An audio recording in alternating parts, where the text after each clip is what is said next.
Hi, everybody, and welcome to Wednesday's show. The boys from Mcauliffe and Martin are tipping off, of course, in the last of the 57th District Tournament at 7 o'clock. So I am off in that direction just as soon as I can get through the headlines that I have for you this evening. So we'll get right to it.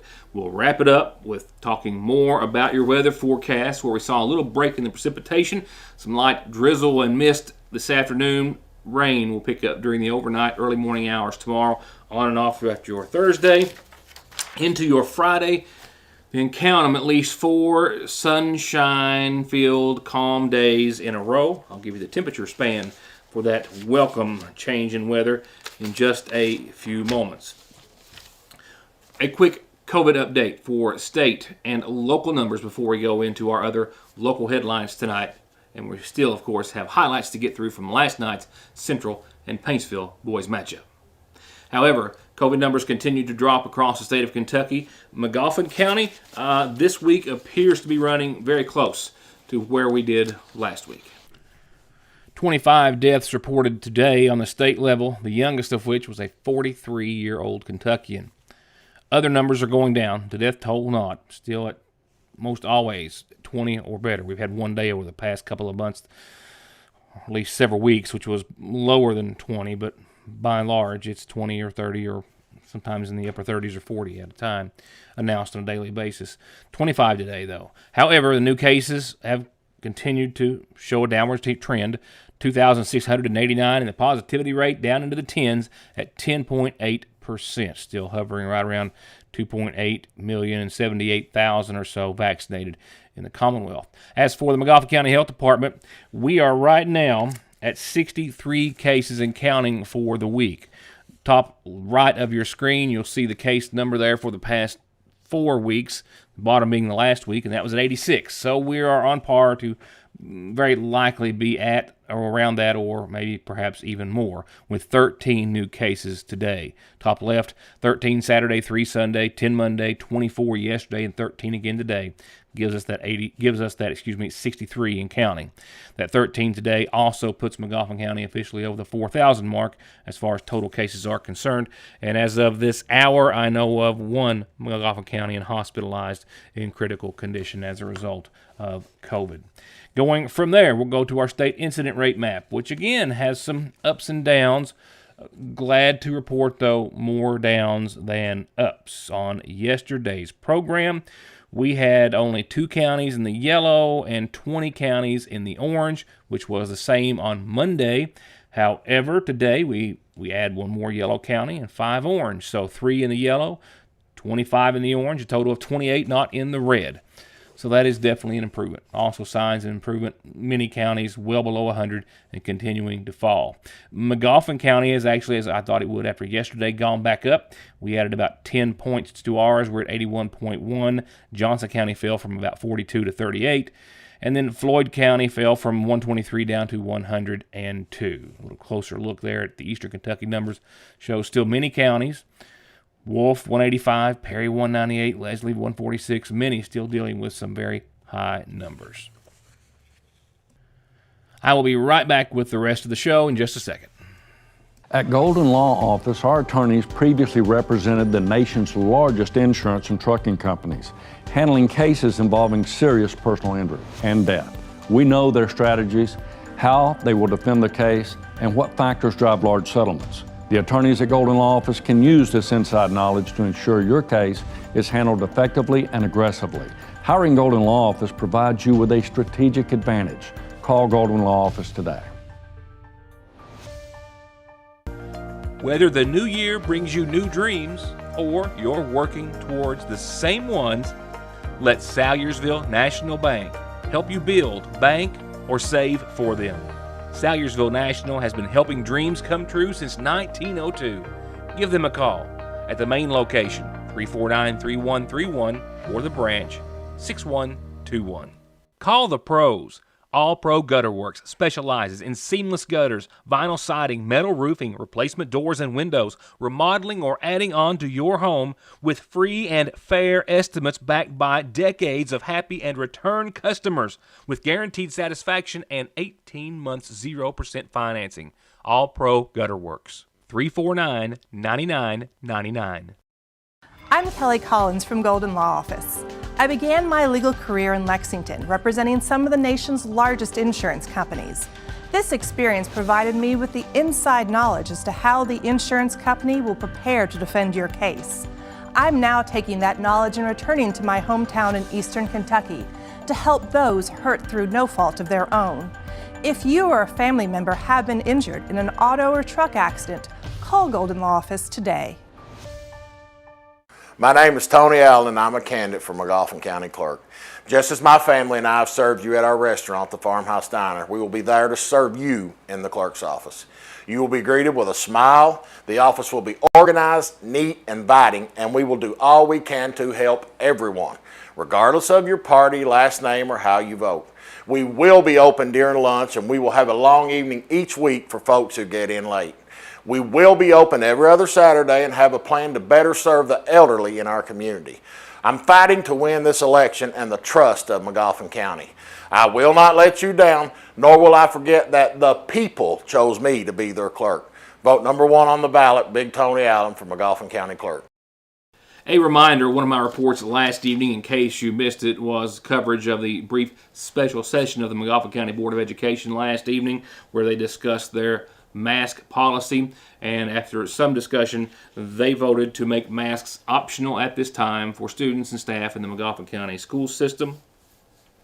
This will stay in effect until things change, one way or the other. Of course, they are also as well reminding everyone and asking me to remind you that masks are still required on buses per federal guidelines. They also amended last night the school calendar to an hourly format instead of one based on days, and that will adjust the school calendar by a total of 4 days, right now putting the last day of school on May the 27th. That's tentatively, because I know spring's only a few weeks away, but winter's still here. It will still be here likely into spring possibly.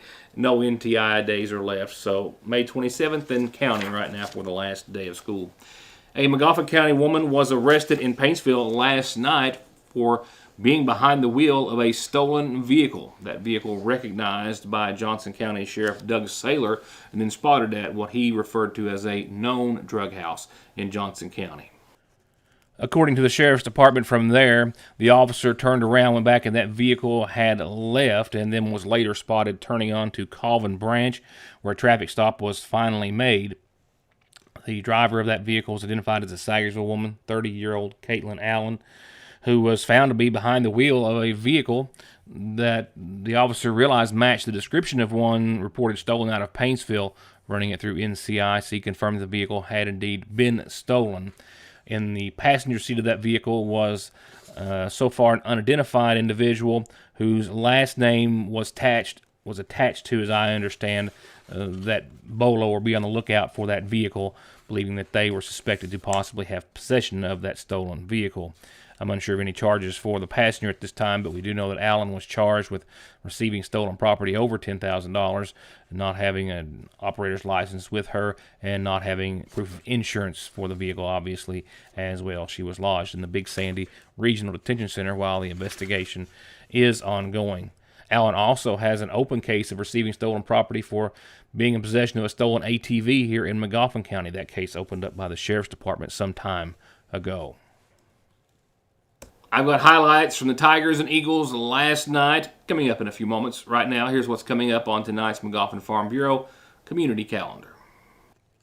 First up, from our friends over at the Water into Wine Food Pantry, here is the schedule for March. Why am I talking about March? Because it's next week. Can you believe that? So, next Wednesday, March the 2nd, 9 till noon, will be the first of 2 pantry dates for the month. The next, Wednesday the 16th, 9 till noon, and their senior pantry date has been set for Thursday the 17th, 12:30 till 2. Remember, on the regular distribution days, you must be in the parking lot by 11:30. Clients on the main commodity list on senior day, please try to pick yours up by 1:30, because starting at 1:30 they will turn over to the waiting list. A major cheer and dance showcase, all of our county's cheer and dance teams and more, I guess, technically performing, and that is tomorrow evening, 6 o'clock at the Mcauliffe County High School. Doors open at 5:30. It all starts at 6. Dance Jam tees can be picked up that night. All proceeds We help send the Mcauliffe County High School dance team to state. So, maybe if you can't stay or something, you're driving by, stop, buy a ticket, donate a few dollars. It will help. Lloyd M. Hall Community Center open for open gym Thursdays, $2 per person. Just walk in, lay you $2 down, play ball in that wonderfully renovated new court. Special Olympics sign-ups tomorrow night, 6 o'clock, Sagersville City Hall. Free for everything, all season long, for all your special athletes. My calendar's free, always has been, always will be. Birthdays and anniversaries are included as well. Funeral service announcements tonight, real quickly. One reminder that services will start tomorrow at 1 for Wanda Lee Huff Laney, 74, of Sagersville, who passed away Sunday. Survived by sons James Glenn, Jeffrey, and Jeremiah Love Smith, daughter Myra Joyce Smith, brother Glenn Darrell Huff of Royalton, sisters Liza Huff Vale, Juanita Huff Sizemore, 3 grandkids and 2 great-grandchildren. Services tomorrow at 1 from the Mcauliffe County Funeral Home. Visitation will continue this evening.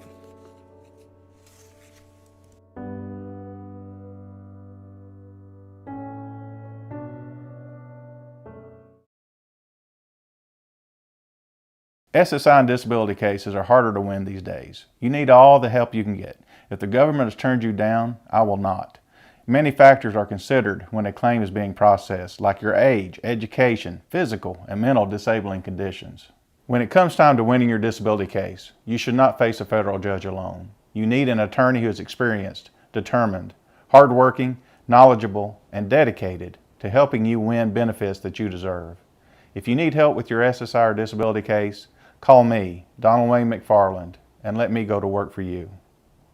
Appalachian Wireless has a plan to make your life simpler. Forward pay. No contract, no credit check, no problem. Plans start at just $19.99 a month and include unlimited talk and text. Add 3 GB of data for only $29.99 a month. 6 GB of data, $39.99. Or take it to the max with unlimited data plus, only $89.99, which has 50 gigabytes of high-speed data. All the features without the long-term commitment. It's forward pay because we are you. We are Appalachian Wireless. Parkway Pharmacy, as always, promises the quickest service with the very best care and prices, and to always have someone there to talk to when you have a question. With 3 pharmacists, curbside, drive-through, and call-ahead service.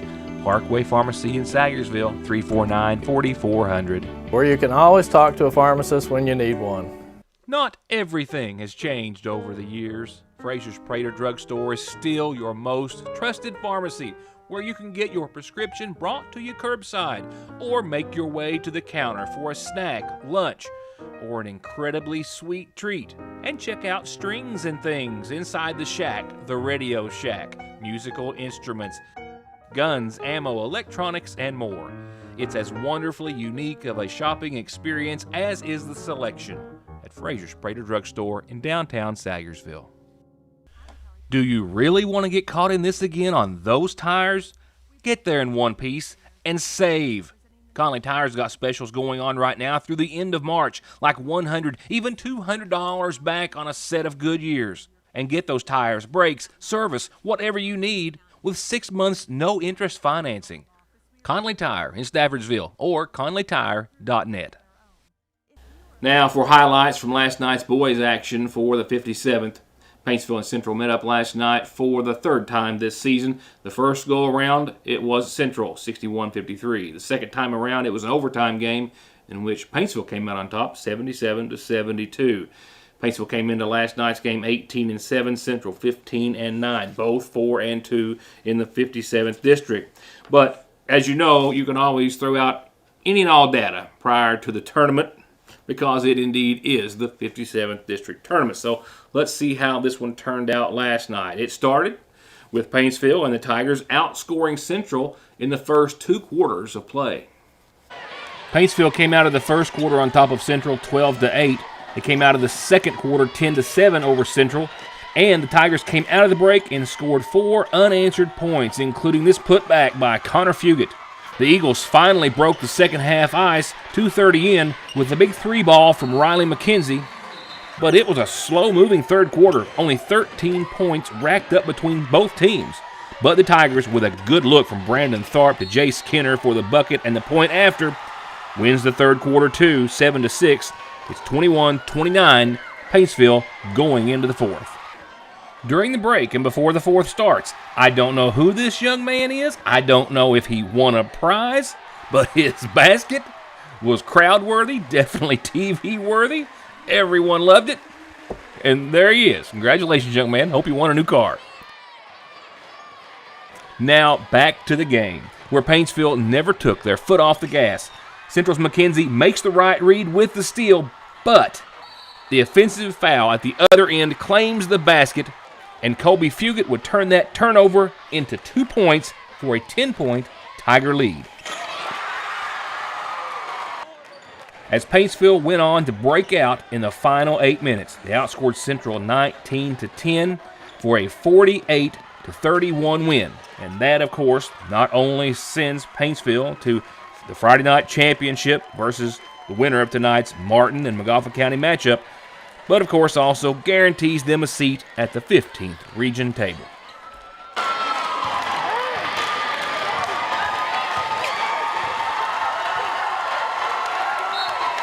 But next up, on the road to the 57th District Champion, is Martin County versus our own Mcauliffe County Hornets tonight in the last first round of boys action. Tip-off is at 7. That's where I'll be, and this is where you'll have highlights tomorrow night. Now, before I'm off to Johnson Central, an updated Licking Valley RECC outlook. Another big winter weather system taking aim at Kentucky, parts of western Kentucky. We're seeing some winter weather warnings posting in the last hour or so, and you can already start to see there's a line there where we go from greens and yellows to the light blues and purples, frozen and not, and we'll stay in the not category as temperatures are expected to stay above 34 degrees for us, which means it will be a rain event. So the question lies, how much rain do you think we'll see? How much rain do we think I'll see, I guess? Do I think we'll see? You know what I mean. Well, the National Weather Service says this, and I'm going to go with that. How's that? Tonight, rain mainly after 4 a.m. Right now, less than 1/10 of an inch of rain during the overnight, but that's a very brief period. Tomorrow, 3/4 of an inch during the day, maybe another inch possible tomorrow night. So right now, 1 3/4 inches during the course of your Thursday, maybe another 1/4 of an inch on top of that early Friday. So right now, we'll go with a total top end of 2 inches of rainfall starting very early tomorrow morning. How's it break down? Cloudy, 34 tonight, above the freezing mark, fortunately. Tomorrow, well above freezing. We'll top out at around 52 degrees. Winds out of the southwest, 5 to 21 miles per hour. It's going to be rainy. On and off, more on. 47 for tomorrow night's low. Friday morning, we'll start to see temperatures fall down to around 42 by about 5 o'clock. Winds out of the west up to 20, 24 miles per hour or so. So it's going to be a cold, blustery day on your Friday. We will see temperatures drop below freezing Friday night, but precipitation should have pulled out by midday or so on Friday. So any rain that we see should be gone, I think, around midday, maybe to 3 o'clock or 4 or something at the latest. That looks to be the window right now. So not a snow event for us, but definitely the possibility of a couple of inches of rain over the course of this run. It runs out of steam Friday night. Again, we'll dry up. And then for the weekend, well, it's the start of things to come. A nice little run at us of some calm, sunny days. 45, partly sunny in the first half of your weekend. Sunday looks to be an improvement. We'll tack on another 4 degrees, close to 50, mostly sunny, calm. Nighttime lows in the low 20s, mind you, but still upper 40s Sunday, mostly sunny. Low 40s Monday, but still sunny and clear. Right now, I rebound to the mid-50s Tuesday and Wednesday, and no sign of any rain after Friday, midday, or evening. If you're someone who's been trying to get a roof put on your office for the past 2 months to fix some leaks under all this rain, that's a welcome sight, just let me tell you. And that's it. Highlights from tonight's Mcauliffe and Martin County boys game, and more news that you'll only see here. Hope to see you then. For now, stay warm and stay tuned to Your News Today next time. Good night, and thanks for watching.